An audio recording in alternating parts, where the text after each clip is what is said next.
Bonjour à vous tous mes amis, ça fait du bien de revenir à des critiques de films. Cette semaine, j'avais envie d'en profiter pour parler du film d'animation qui est sorti l'année dernière, le film Encanto, réalisé par Jared Bush et Byron Howard, et qui est également co-réalisé par Charis Castro-Smith. Maintenant qu'il est dans une vidéo sur demande, j'en ai profité de l'occasion pour l'explorer, pour aller l'écouter en profondeur, ressentir les émotions. Les deux fois que je l'ai exploré, j'ai eu des larmes aux yeux. C'est vraiment un beau film à découvrir, je l'adore. Le personnage de Mirabel, incarné par Stéphanie Béatrice, c'est vraiment un personnage unique. Malgré le fait qu'elle n'a pas de pouvoir magique, elle essaie de s'intégrer auprès de sa famille, qui, eux, ont l'air d'être magnifiques. Ils ont tous chacun un don en soi. Elle fait partie d'une famille presque parfaite, on va dire. À travers le film, j'ai ressenti les réalisateurs voulaient transmettre comme message aux gens que la perfection, ça n'existe pas. La force, on a chacun une force en soi, mais ce qui est important, c'est accepter d'être des fois normal. Tu sais, chacun a leur force, chacun a leur faiblesse.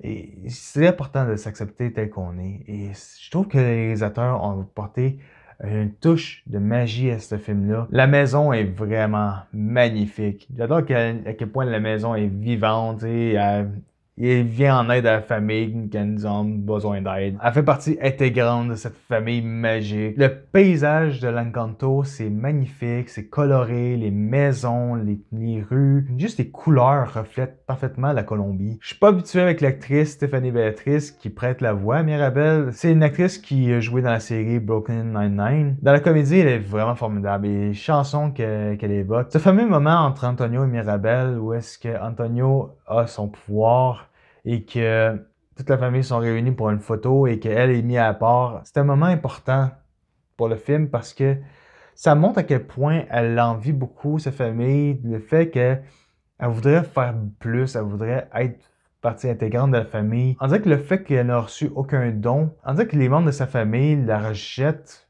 pas entièrement parce que elle fait bien sûr partie de la famille Madrigal, mais dans un sens, elle est comme mise à part de la famille. Elle voudrait être vraiment inclue à l'intérieur. Je trouvais que c'était un moment assez intime. J'ai adoré ce petit moment de musique. C'est vraiment ce qui était le plus en valeur avec le personnage et j'ai vraiment été ému sur ce moment-ci. Il y a beaucoup de belles chansons qui est créée que j'ai vraiment adoré.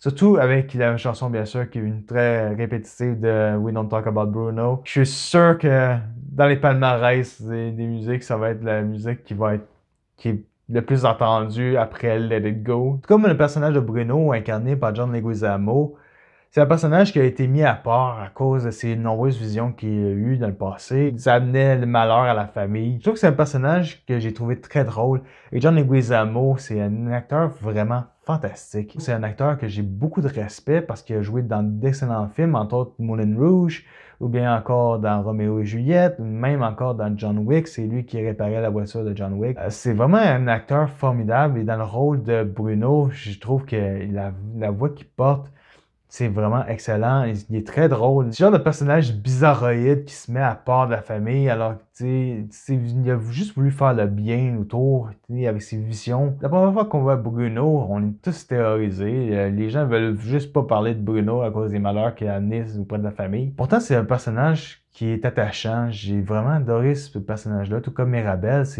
Tous les deux sont des personnages qui sont isolés, qui sont incompris. Les réalisateurs ont voulu transmettre un beau message de solidarité auprès des gens qui se sentent isolés de la famille, qui se sentent isolés de leur communauté. Il y a de nombreux gens que je connais, dont moi j'ai été comme ça, qui se sont mis à part parce qu'ils étaient différents, puis pourtant, si c'est important de s'accepter, on ne sera jamais autant beau, on ne sera jamais autant parfait ou bien aussi fort qu'on aurait voulu, qu'on voudrait l'être. C'est un personnage dans le film qui est super costaud, que tous les paysans veulent son aide parce qu'elle est tellement forte, qui est capable de soulever des montagnes. À l'intérieur, elle se sent comme elle a une énorme pression qu'elle a sur elle et elle voudrait juste se libérer un peu de cette pression. Ça, c'est des choses que on retrouve pas nécessairement chez les gens et ça, c'est des faiblesses que chacun des gens ont. Tu peux être la personne la plus magnifique du monde,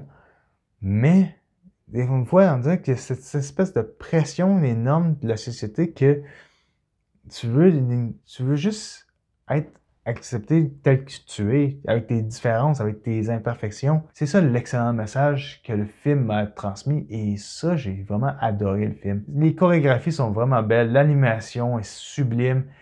Je trouve que les couleurs, la palette de couleurs fonctionne parfaitement avec l'image de la Colombie. C'est coloré, c'est grandiose. Je trouve ça magnifique. C'est vraiment un beau film à découvrir avec la famille, avec ses amis. Pour celui-ci, je lui donne une note de 8.5 sur 10. C'était ce que j'avais à dire sur Encanto. Je vous remercie du fond du cœur d'avoir regardé ma vidéo aujourd'hui. Si vous avez aimé, mettez un commentaire en bas de l'écran pour me dire ce que vous avez pensé du film. Mettez un pouce, abonnez-vous à ma chaîne pour rien manquer et on se retrouve pour de prochaines critiques de films. Comme toujours, je vous souhaite à vous tous mes amis, bon cinéma!